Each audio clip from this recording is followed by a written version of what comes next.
And we are live, right? Hello everyone listening live, or listening in the future when you eventually see this recording. I am Ashley and I am a moderator for the official Nickelodeon All-Star Bowl Discord server, and today we've had the gracious honour of hosting John Fountain. You might know him for not working on Looney Tunes Back in Action, or as a storyboard artist on My Life as a Teenage Robot, director on Fairly Odd Parents, character design on Vader Zim, and so many other jobs across so many other cartoons, it's impossible to list. And IMDb, you'll know about that. Yeah. IMDb. I really just became aware the other day of just how many errors are on my IMDb page, and it's not like I check up on that every day or anything like that. And it's about 85% right, but they say I worked on Scooby-Doo. I never worked on Scooby-Doo. Never worked on Looney Tunes Back in Action. Never worked on Rugrats. The stuff I'm most known for are the Fairly Odd Parents. I was the supervising director for the first 3 seasons of that show. My Life as a Teenage Robot, of course, on which I was a writer, director, and storyboard artist. I was the lead character designer for the first season of Invader Zim. I was the supervising director of a show that was very short-lived on Disney called Yin Yang Yo. I directed half of the pilot for Rick and Morty. I've worked on Dora the Explorer. I did a very short stint on the first Phineas and Ferb movie, and the list goes on. We have a ton of questions to get through. We probably won't be able to get to them all because the listeners in the server have submitted so many great questions. Lots of really interesting topics to discuss, so let's just get into it. Really happy here. Right. Cheers.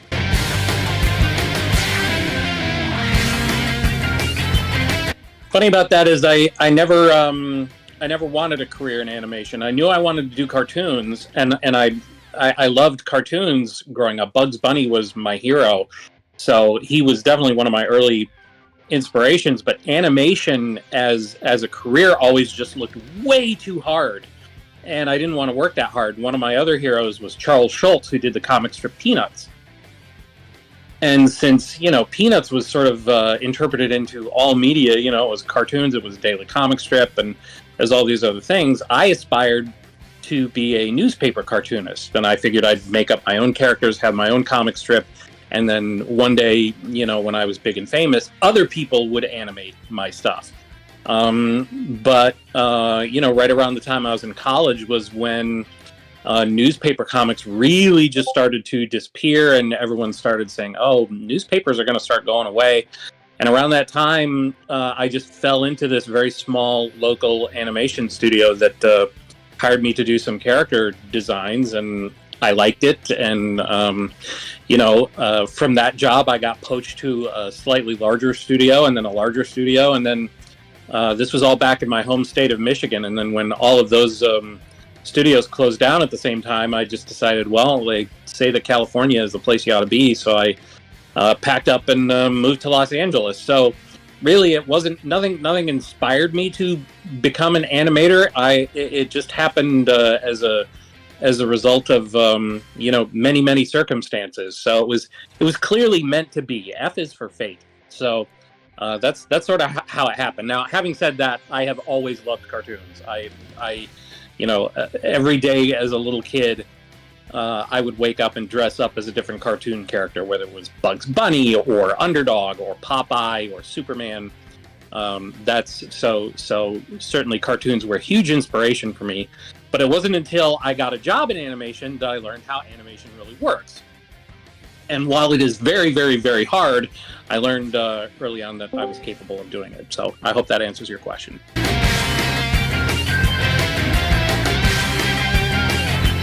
As a matter of fact, I do. And if you go to my YouTube channel, Fountain Cartoons, there's a whole video on that, on character posing. The important thing about posing characters that I tell everyone right out of the gate, and this is one of the first disciplines you should learn if you want to go into any kind of drawing career, whether it's comic books, comic strips, animation or whatever, is you should learn the art of gesture drawing. And there are a bunch of tutorials on YouTube about it. I'm starting to put more and more stuff on it. But what a gesture drawing is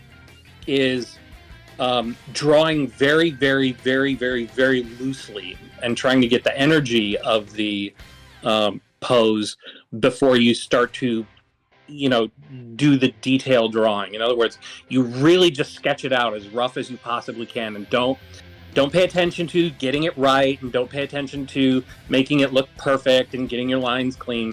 Just scribble really loosely and sketch really loosely, and that's one of the major keys to drawing good character poses, is being loose.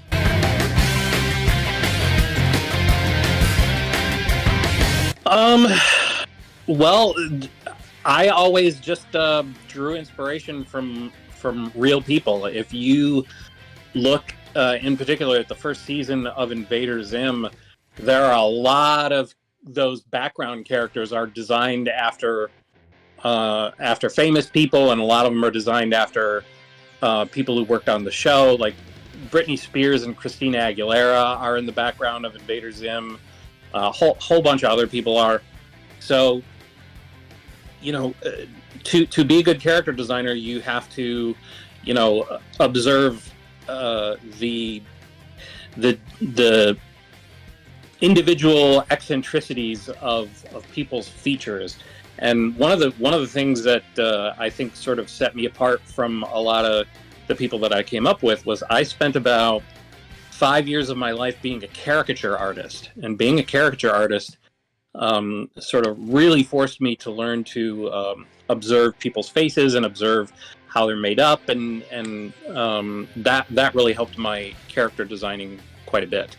That said, just the fundamentals of drawing as well. But one of the things that all forms of cartooning require is a keen eye for observation, which you can't do if you don't get out of the house. I've seen a lot of character designers where their influences are really, really, really apparent, and their influences are all other character designers, or they're all from one anime show, or they're all from one, classic cartoon show. A good character designer should have a lot of different artistic influences, from classical art to other animation to comic strips, comic books, film, television, just all over the place. So that's the best piece of advice I can give for that.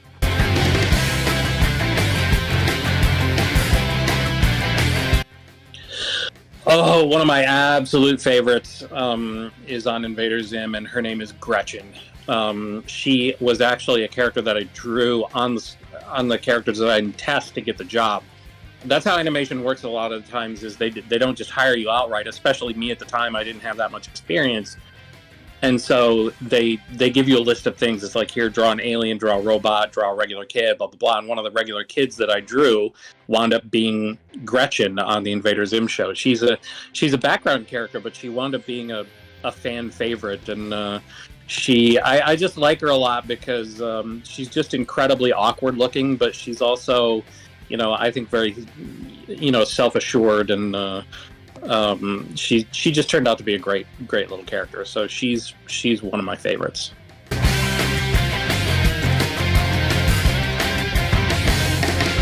The only answer to that is repetition. Just draw her over and over and over again, and eventually you'll get it. And that's true of any character in any show. Repetition and practice is the only way to get better at anything. I made a point of never using a stencil to get that perfect circle for her head, because I didn't want, because first of all, this was before any of us were on tablets. We were all still using pencil and paper, and I refused to use a stencil because I didn't want to have to be reliant on it. I wanted to be able to just do it on my own, and so I got really good at drawing a perfect circle just freehand. So yeah, that's the only answer, is repetition.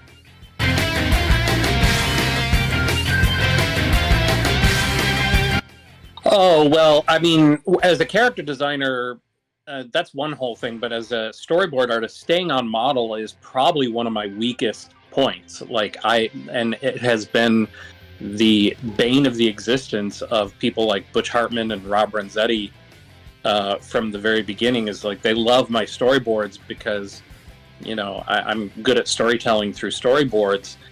But as far as keeping characters on model, that's always been my weakest point. So I'm the last person you want to get tips from. And one of the reasons I would always, you know, sort of go off model was because my storyboards were, you know, sort of famously a lot more ambitious than what those shows were doing at the time. You know, the very first episode I ever directed for Fairly Odd Parents was called Action Packed, and they were like, you know, in this show you can break the style if you want, because he's going to basically wish himself into a whole different world. And I was like, oh, this is awesome. I don't have to worry about being on model. And it wound up being like one of the most popular episodes ever, and it led to the making of the movie and all that sort of stuff. But yeah, I know for a fact, you know, Rob Renzetti was quietly, and I say quietly because he's just too nice to have ever really, you know, reprimanded me for this, quietly frustrated by how, you know, I would try like the Dickens to get the characters perfectly on model, but that was always my weakest point. So, and then as far as character designs go, you know,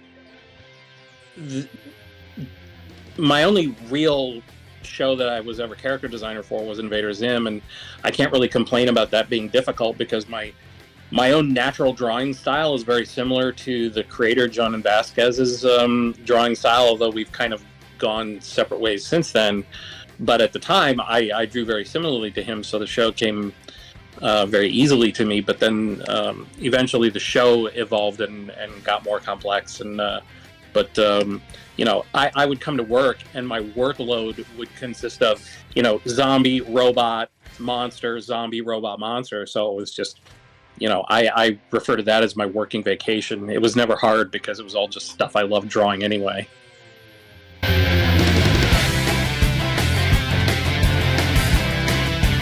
Oh, absolutely. Without question, it's indestructible. It's the episode where Tuck gets the impression that he can't be hurt. And so he becomes a daredevil and starts pulling all kinds of crazy stunts. And it's Jenny is the one who sort of accidentally convinces him that he can't be hurt. So she turns on her stupidometer to go off every time he's about to do something colossally stupid, and which winds up being over and over and over again. And it's just I just consider it a really funny episode. It's got my humor all throughout. It's very, very, very much my sense of humor more than any other episode. And it has one of my favorite moments I ever got to write for the show was towards the beginning of the episode, and Jenny and Brad are just standing on the street talking, and the scene starts sort of halfway in the middle of their conversation, and we hear Brad, you know, sort of looking up at his hair going, yeah, I just flat iron it and then you know, blow dry it for a half hour and it stays like this all day. And Jenny's just politely listening with a smile on her face as Brad talks about his hair. And it's just moments like that I got to do on the show that were just a whole bunch of fun. And then Tuck is just always so great to write for because he's so himself. Tuck just never, you know, he's just a delight to write for. So that's one of my favorites. That's my absolute favorite. Robot Riot is a favorite of mine just because it's got some of my best sort of action choreography I feel like that I've ever done. No Harmony with Melody is another favorite of mine that I like a lot. So, but yeah, Indestructible is absolutely one of my favorites.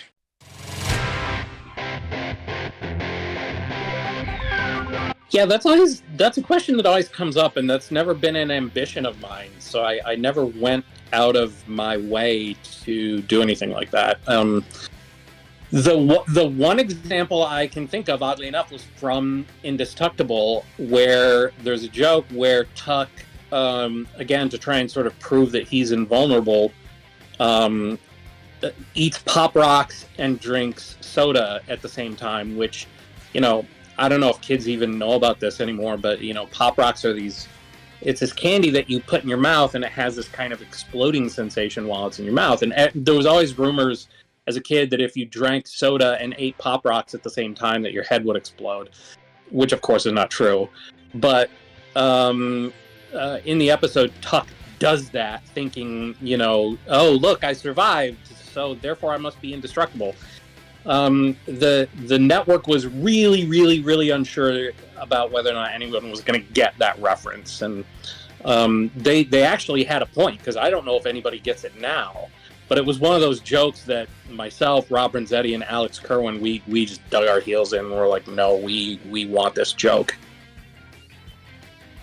Yeah, you could probably technically oh, it's Mentos and soda, one of the things, but the Pop Rocks and what it's makes it feel distinctly my life as a teenager, but kind of ageless in a sense.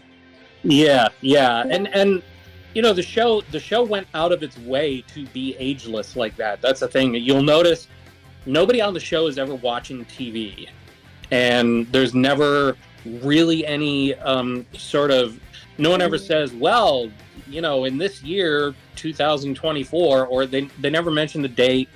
There either no or very few pop culture references, because the show's always meant to be evergreen. You can watch it 100 years from now and still pretty much get it, which is why a lot of the technology in the show, apart from Jenny, is actually kind of retro looking. Like the telephones have cords on them and stuff like that. So, yeah.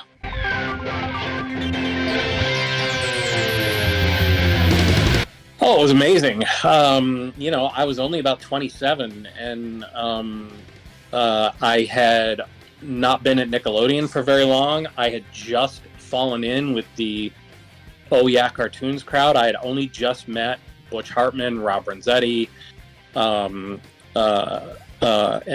Larry Huber, the creator of Chalk Zone, just all these, heavy hitters at Nickelodeon, and I was an absolute outsider, because all those guys were from either CalArts or Sheridan or these big animation schools. And, I'm a corn-shucking boonhick from Kalamazoo, Michigan, and I didn't go to an animation school. I did go to a university, but I went for art. Because like I said, I thought I was going to do newspaper cartoons, so I didn't study animation. So I was kind of an outsider, but so the fact that I was able to get in there, pitch a show, have the first show I pitched get picked up for Oh Yeah Cartoons, and then have that short get optioned, in other words, bought lock, stock, and barrel by Nickelodeon, was amazing. It was my first experience with all this stuff, and I was just hitting home runs. So, and it was at the same time that I was working on both Fairly Odd Parents and Invader Zim. So it was just kind of an amazing time all around, and I tell the story all the time, and it's true. I had originally, when my pilot got its pickup, I asked Butch Hartman to direct it for me, because I had never directed a cartoon before in my life, and Butch famously sat me down and said, "Nah, I'm not going to direct it. You're going to direct it, because if you don't direct it, you're going to regret it." And so he sat me down and he taught me how to direct, and it was on the strength of how that pilot turned out that later on he hired me to direct on the Fairly Odd Parents. So I'll always be grateful to him for that. And by the way, it was because of that I was able to be a director on Teenage Robots. So, and the majority of my career now has been spent as a director. So the Tantrum was one of those turning points. Now I watch the cartoon now, and all I see are the mistakes. But what I will say for it is, it turned out exactly how I envisioned it. Now, if I were to do it now, it would look a whole lot different.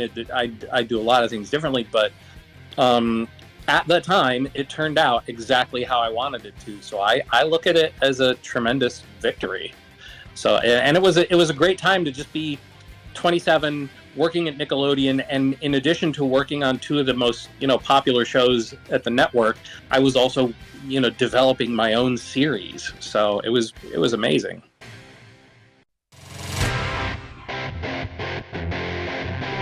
Oh, absolutely. They make you work that out. The series, like I said, they bought it, so it was developed as a series. I had 2 seasons worth of episodes written And not only did I have 2 seasons worth of episodes written, I had the movie written. Like, they asked for a movie outline. Like, if this gets big and this becomes a movie, how would you do a movie? And so I wrote a movie outline for the Tantrums. So, yeah, I know exactly where it would have gone, how it would have gone down, who the side characters would be, the town, the name of the town that he lived in. I had it all worked out. And it came really, really close to getting picked up. It got focus tested. Another show got chosen. It got slightly better grades than mine, and so that got chosen. Of course, that show completely flopped.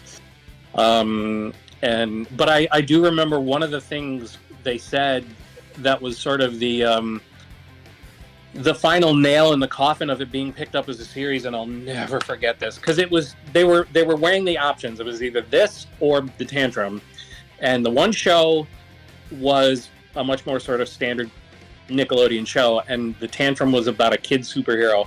And I remember one of the executives at Nickelodeon saying to me, "Kids don't like superheroes anymore." And that's why I didn't get picked up. Now, cut to 2023, people can't get enough of superheroes. There have been 1,000 kid superhero shows. I've been told all kinds of crazy stuff like that. Back in the early 2000s, they were like, "Oh, kids don't like shows with animals in them," and because it's, yeah. So, but to answer the question, yes, I had the whole first 2 seasons worked out.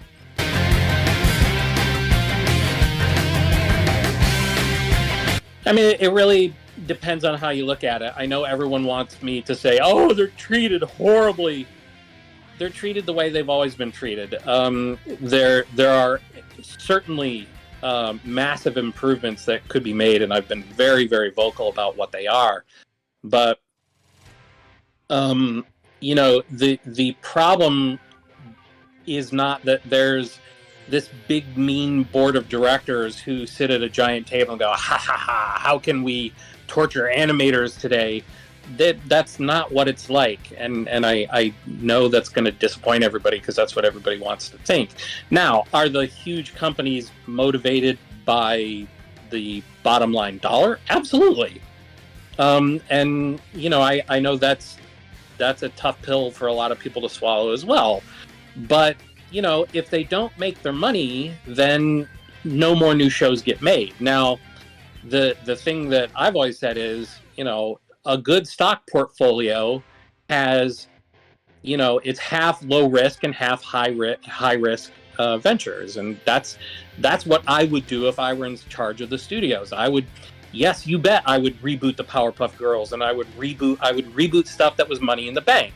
But then with the other half, I would roll the dice on some high risk ventures, on some new creators, on some new ideas, and some stuff that maybe wasn't necessarily gonna be a blockbuster hit, and sort of let one fund the other. But that's not how most big companies work. They don't want to roll the dice. They don't want to take risks. They have shareholders, and in order to make those shareholders happy, they have to assure them that they're going to turn a profit. So now, again, there are lots of things that could be done better in the way animation is produced, and I think this is perhaps the point you were getting closer to, is, in particular, storyboard artists, but everyone in animation, but storyboard artists in particular, are just wildly overworked for the job that they do. Like, they're just everyone is working crazy hours and yada, yada, yada. But the solution to that, in my opinion, is not, forcing the studios to pay them more money, because that's probably just never going to happen. And they've been trying to do that ever since. And I've been in the industry 25 years. They're never just going to say, "Oh, you guys are right, we should raise everyone's salaries by 50%. That's just never going to happen. The solution is more, cutting out a lot of the waste that goes into making a cartoon, and therefore, making it less necessary for people to work crazy hours. And my solution for that is to make animation directors into producers, make storyboard artists into directors, and make assistant storyboard artists into storyboard artists. And having a director in a producer position will cut down a lot of the sort of a lot of the late hours and a lot of the long weekends of working that everyone is so upset about at the moment.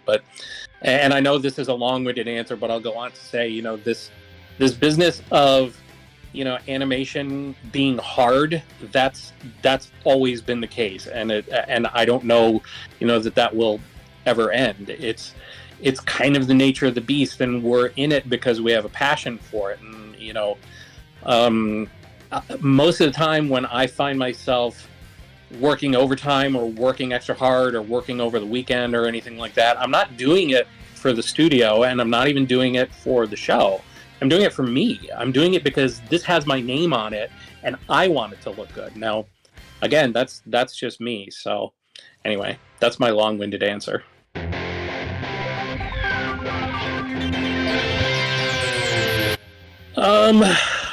Well, I've only officially been a writer on a couple of shows, and that's Yin Yang Yo, Teenage Robot. It's kind of unfair as long as we're talking about being treated unfairly. I should have gotten a writing credit on The Fairly Odd Parents, because more than once I would be handed a script that was just in terrible shape, and I would have to ostensibly rewrite it while I'm storyboarding it. So the hardest part of writing any show or writing anything, and I do this as a director. I take it upon myself. If something's not hitting for me, I will rewrite it until it does. Is finding, what is it about this episode that's the hook? What's special about this episode that I can bring out? And a good example of that is, if you want to use a Teenage Robot example, is Last Action Zero, where Brad is frustrated that he doesn't get to do a lot of the action stuff that Jenny gets to do, and that he's always sort of the guy on the sides. And the point of the episode winds up being that, maybe you are the guy on the sides, but the guy on the sides plays an important role, and you can't have one without the other. And, again, the way the outline was written, it was a great outline, but it was one-dimensional. It was just, this is all there is to it, and here's the story, and this is how it goes. And, I wanted to really push the drama of that, of how much Jenny needs Brad and how much Brad needs Jenny, and how, the idea is not that he should try and surpass Jenny, but that he should do a good job at the job that he does. And the ending for me has always been really poignant, because it comes down to them, doing this whole rock, paper, scissors motion where paper covers rock, and that's how they defeat the crater critters. And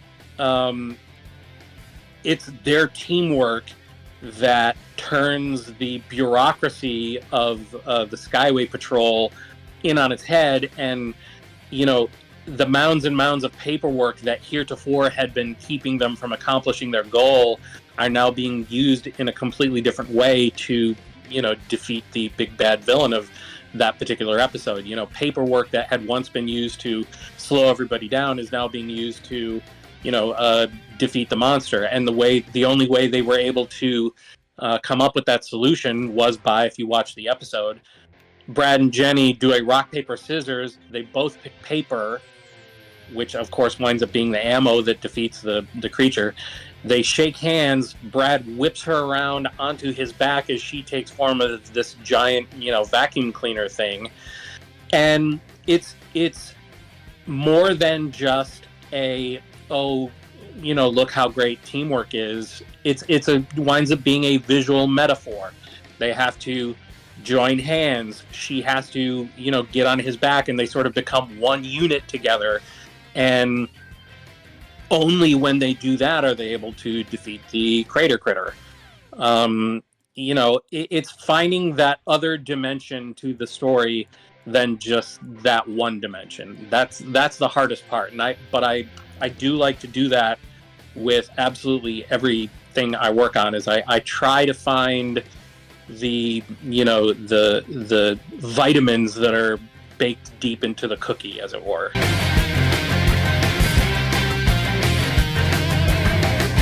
yeah, I mean, if it weren't for Looney Tunes, I never would have even considered animation. Looney Tunes are one of my biggest influences going way, way back. I would not be the person I am today without Bugs Bunny. Bugs Bunny is by and far my cartoon hero.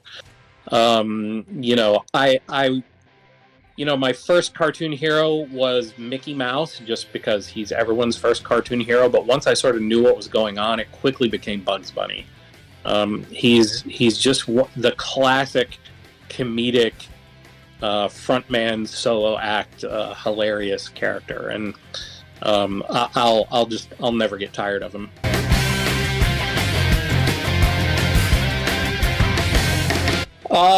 My favorite show that I didn't create to work on was My Life as a Teenage Robot, without question. Now, that might be finally dethroned when this new show I've got for Cartoon Network comes out. That being said, for all intents and purposes, it's going to take a lot for anyone to dethrone My Life as a Teenage Robot, because I just had so much creative freedom on that show. We all had creative freedom on that show. Rob Renzetti is the nicest guy on the planet. He was fantastic to work for. Alex Kerwin is this monstrous talent. All of the writers, designers, production people, every single person on that show was and is, I consider, a dear friend, and we've all kept in touch. And it was just one of those lightning in a bottle. Everybody clicked. Everybody got along fantastic. It was just a marvelous, amazing experience.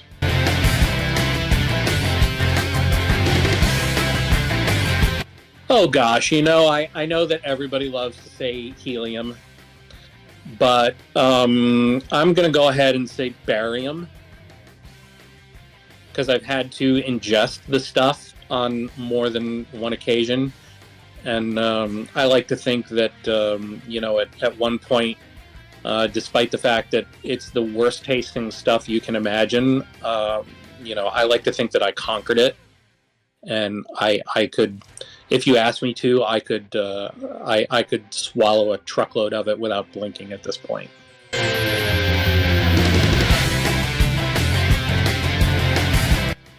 Nope. And I'm sad to report, neither was Rob Renzetti, neither was Janice Coway. I don't think anybody from the original Teenage Robot crew was involved. I think it's just something that they did. And by the way, I mean, Nickelodeon, whatever division of the company handles games, probably is not all that directly involved with the cartoon studio. So based on what I saw on Twitter, Rob Renzetti seemed as surprised as everybody else that Jenny wound up being there. Now, maybe he knows something that I don't, but based on his reaction and everyone else's reaction, I think it wound up being a surprise when she showed up, albeit a very pleasant one. I was, whenever it comes to anything Nickelodeon, anytime Jenny's not included, I get really irked. So I was very, very happy that she did finally made it on. Should have been on in the first place, but I won't look a gift horse in the mouth. Because I gotta say, Teenage Robot is on the Mount Rushmore of cartoons that I just feel really gets underrated, especially now. I've only been actively sort of involved with social media over the past 3 years or so, and the Teenage Robot fan base, everyone who has sort of reached out to me on Twitter and reached out to me on Discord and everything, who loves My Life as a Teenage Robot, they're always just the nicest people. So, and they're legion of them. So clearly the show has its fans, and I'm convinced that if they did reboot it, it'd be huge. But moreover, if it had gotten one more season, I think it probably would have it'd be on to this day. But anyway, so that's I'm sad to report that, to my knowledge, nobody from the original crew really had that much to do with her portrayal in the game. I think they just drew from everything that existed on the series and put it in the game. Yeah, like I think Dennis Quaid, like when she get to voice Jenny in the game, like she probably had some influence in that area, but like apart from that, like that's where it's probably Yeah.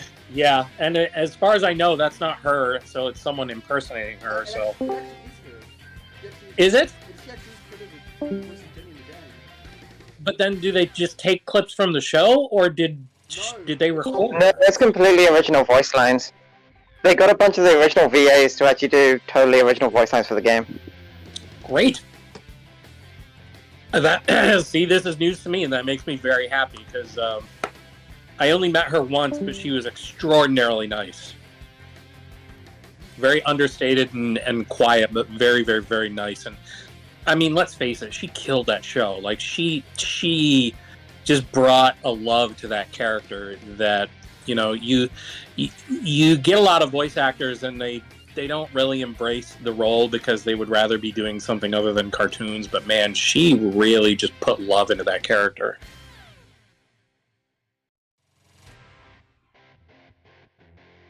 Yeah, the tantrum.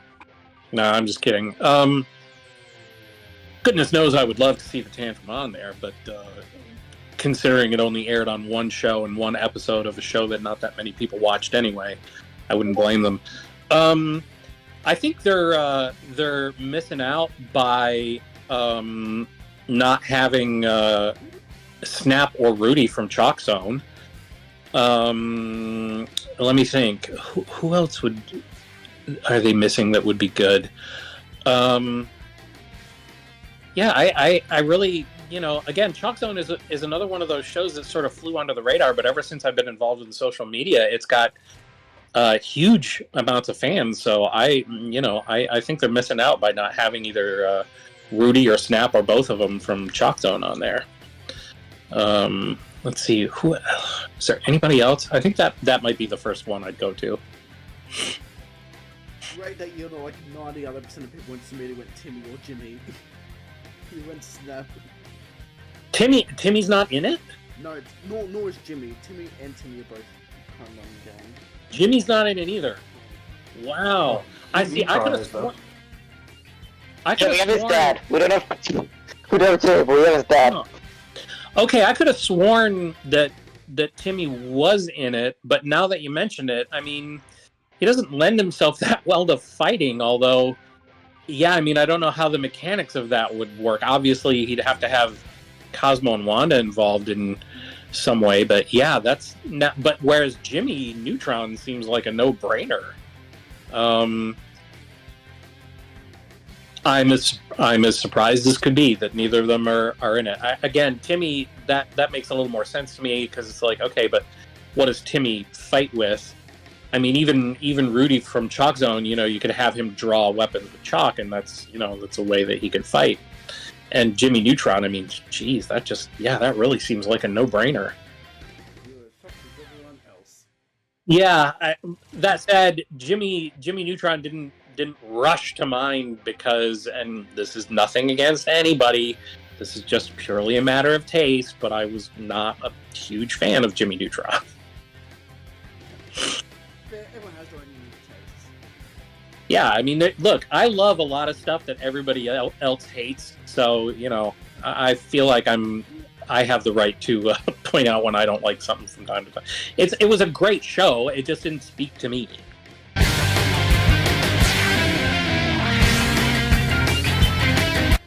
You know, sometimes the gods just smile on someone, and every now and then they are the both talent and good looks are showered upon someone who goes by one letter.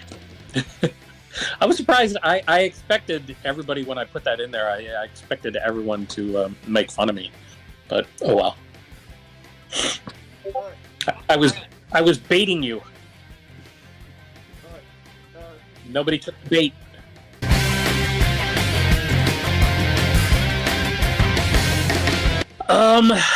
I've never. This is funny. I've never gotten to work on any legacy shows. That is to say, I've worked at Disney, but I've never gotten to do anything with any of the Mickey Mouse, Goofy, Donald Duck. I've never gotten to do anything with those legacy characters.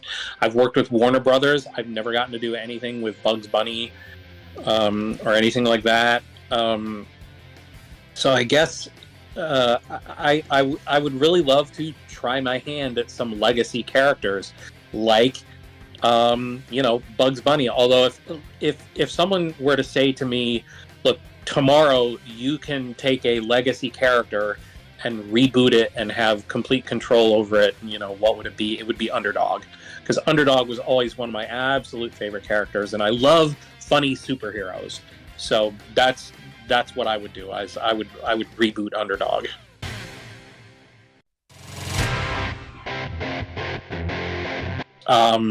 This is going to be really disappointing. I'm sorry, I don't have a favorite SpongeBob episode. Again, it's a great show and it's hilarious, and every time I've ever watched it, I'm like, this is genius.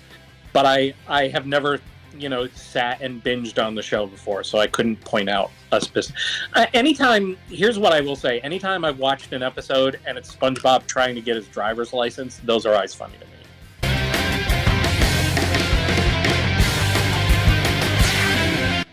I am all about facial expressions and pantomime. Like, I love just pushing the expressions on faces and how people talk with their hands and posing and stuff like that.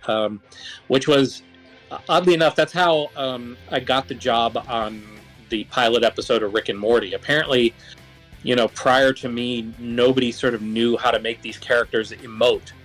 And when I turned in my storyboard test, they were like, finally, somebody gets it. This is how characters act.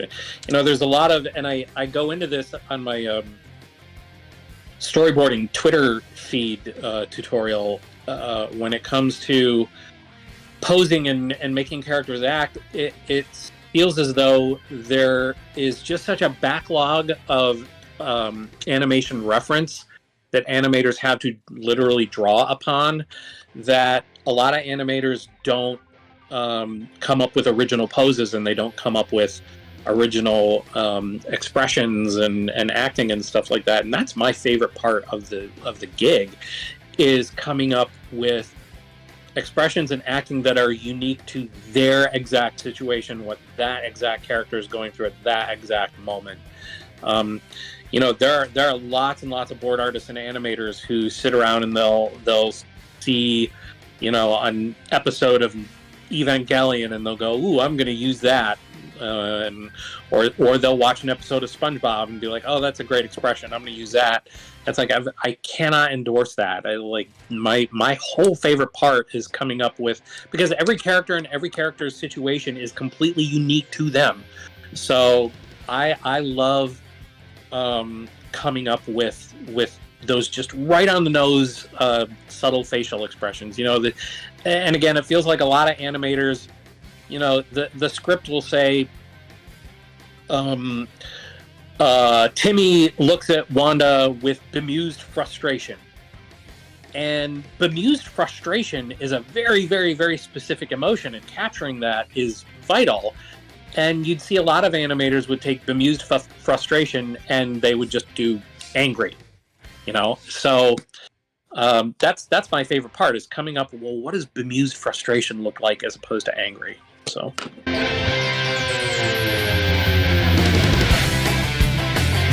Oh, this is a great one. Yeah, absolutely. I mean, there's tons of them. There's tons and tons of them, because when I was on Invader Zim, at the end of each workday, a whole group of us this was back when Xboxes were brand new, and there was no online gaming really, but we would all gather together and hook up our Xboxes, and we would play Halo in the break room together.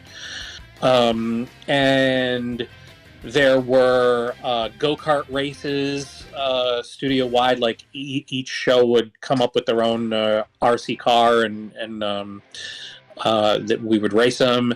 But one of my absolute favorite behind-the-scenes things to happen while I was at Nickelodeon was at some point, Nickelodeon got a ping pong table, and they put it in the courtyard of the studio. And it was me and my immediate group of former Klasky Chupo Wild Thornberry buddies who sort of took it over like instantly. And we were out there at every possible moment playing ping pong. And pretty soon, you know, the rest of the studio caught on and everyone started playing everyone else. And ping pong got so popular that they decided to have a studio-wide tournament. And so it was literally every production had their, you know, group of people that would play for that production, and I was on, you know, Team Robot. And I was considered a pretty good ping pong player, but there was a guy at the studio who was just an absolute monster, who was unbeatable. He was one of these guys who could slam the ball and it would go into the stratosphere. You'd never see it again. Like he was just a beast. And you could tell that he was not used to losing, like, ever. And anyway, so I'm playing for Teenage Robot, and I'm working my way steadily past a lot of the other people, and I'm ranking pretty good, and I keep winning and winning and winning. And here's the thing: the way I play ping pong, I got tagged with the nickname The Wall, because nothing would get past me. I'd never slam it. I'd never do any fancy tricks. I would just keep returning the ball until the other player got so frustrated that they made a mistake. And that's when I would sneak in, you know, my killer shot, and that's how I would win games. And so finally it came between, this guy had eliminated absolutely everybody else, and it was between he and I. And everyone just had their money on him. They were like, no, this guy's unbeatable. This is where the wall comes crumbling down. And it's a game that went into the ping pong version of like triple overtime. And people were just on the edge of their seats. And man, you could see the guy going insane because I just kept returning every single thing he shot at me. He would be hitting that thing with all of his might, and the ball would come at me at 1,000 miles an hour, and yet somehow I was just utterly in my zone, and I kept returning it until finally he made a mistake and I won the game. And I was there, you know, with my paddle, and I was dressed in my bright shiny blue shorts and white shirt, to, you know, Teenage Robot colors, Jenny colors, my Teenage Robot ball cap, and the whole the rest of the crew for Teenage Robot came and carried me through the studio because I had beaten the unbeatable guy and brought glory to Teenage Robot. Now I should end it by saying that was not the final round of the entire tournament. I did not win the entire tournament. He did. But I won the game that everyone said I was going to be eliminated on. So that was a huge victory. And that was perhaps my favorite sort of behind the scenes moment at Nickelodeon. That was... I was on the edge of my seat just listening to you tell that story. You should have been there.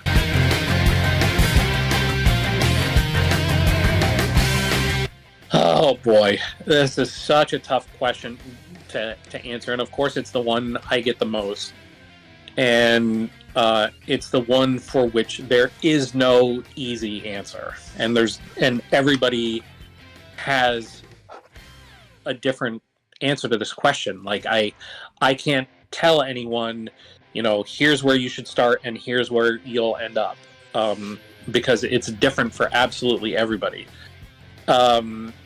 You know, I fell into animation almost by accident, but other people go to school for it, and other people study it their whole lives. And you know, there are great animation colleges: CalArts, Sheridan, Rhode Island School of Design, San Jose State University. All have great animation programs. If you have the means, those are great schools. That's a great place to get a start because you make connections there, and it's a great place for networking, and you will learn the craft of animation. I didn't have that. It wasn't an option. Those schools are expensive, and it just wasn't something that was available to me. So I don't want to say to everyone, oh, you should all go to Cal Arts, because, and by the way, those schools are hard to get into. So, for a career in animation, the real beginning is with you. You have to decide, well, what does a career in animation mean? Do you mean storyboarding? Do you mean character design? Do you mean creating your own shows? What does that mean to you? And when you figure out what that means to you, that's where you take the next steps. If your goal is to create your own cartoon shows, if I were starting out in today's world, I would create a YouTube channel and just create a show and put it up as best I could, because that's something that I didn't have at my disposal, and it's a great way to sort of showcase your talent, not just as an animator, but as someone who can create and come up with characters, et cetera, et cetera, et cetera. If you want to be a storyboard artist or a character designer or anything like that, the very best way to get a career going is to find a place to work professionally where you can do these things. And in many cases, that means seeking out places that will hire someone with absolutely no experience. One of the ways that I got experience early on was there was a little, very small production company in my hometown that did animation along with all the local commercials for car dealerships and stuff like that. And they hired me to do character designs from time to time, and as I got better at that, they hired me to do animation from time to time. But the point is, the best way to get your career going is to get some professional experience. And a lot of times, and people hate it when I say this, that means working for free. And that means going into a studio and going, look, I just want experience. I'll do this for free.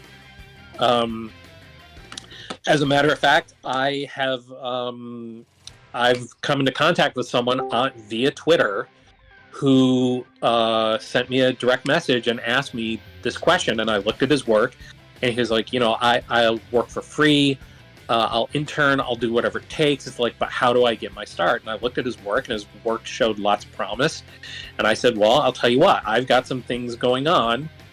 If you want to do some work for me for free, I will teach you things, and when the time comes, when you're ready, I will, give you names of people to contact, and I'll give you, I'll sing your praises, I'll do whatever it takes, but you are going to be my intern, and here are some assignments that I'm going to give you. And he was crazy enthusiastic about it, and so we're doing a cartoon together, and we're going to put it up on YouTube. So, just having that enthusiasm and just having that initiative to be the one to reach out, because no one's going to discover you. No one discovered me. I had to put myself out there, and I had to make myself impossible to ignore. And I don't mean be obnoxious. I mean, and in fact, the opposite. Like when I was, first trying to break in myself, a lot of it involved networking in person, going to industry events and meeting people, and despite how talkative I am, if you knew me in real life, see, I find this kind of thing really, really easy, but I find actual one-on-one interpersonal communication really difficult. Like in real life, I'm an introvert, and I'm very, very reserved and in many ways shy and don't like talking to people. But that's what I had to do. I had to move outside of all of my comfort zones. And like I said, rub elbows, network, hobnob with people who are already in the industry, and get them to like me and get them to go, wow, this guy's got some enthusiasm and he's got some talent and he's got some this and that.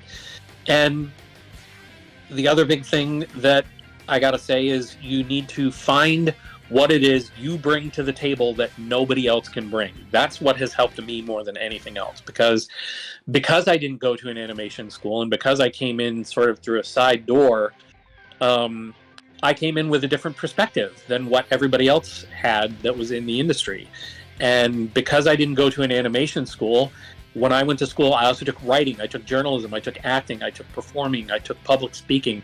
I took all this stuff that had nothing to do with animation, but as a result, I was able to work that into my career and, like I said, bring something to the table that nobody else can bring. So I became known really early on as what they call, a triple threat. That is writer, director, actor. And there's not that many people who can do stuff like that. Now that's what I did, but there are other people who they find that they draw a certain way or they capture a certain thing in the work that they do that is not necessarily better, but unique to what everybody else has to bring. And so that's the best advice I can give. Now, having said that, I have two long form Twitter threads, one on pitching a cartoon and one on called Storyboarding 101, where I teach the basics of both. So if you go on Twitter, and if you're underage, get your parents' permission, go on Twitter and you look under at Fountain Cartoons. I've got both of those things in my Twitter feed, and it's really I'm doing this on Twitter. I'm using Twitter as a sort of vessel for my tutorials, specifically for people who were like me, who didn't have the resources that a lot of people who seek a career in animation have. So I'm going to be doing that more and more as time goes on, using Twitter to sort of continually answer the question, how do I get my start in animation? So I hope that helped. That was a great answer and a great way to end things. Thank you so much for joining us. Thank you, everybody. I hope I answered everybody's questions. Like I said, reach out to me on Twitter, reach out to me on Discord. I'm here to help people. My only request is, please be courteous. But thank you for having me. This was a blast.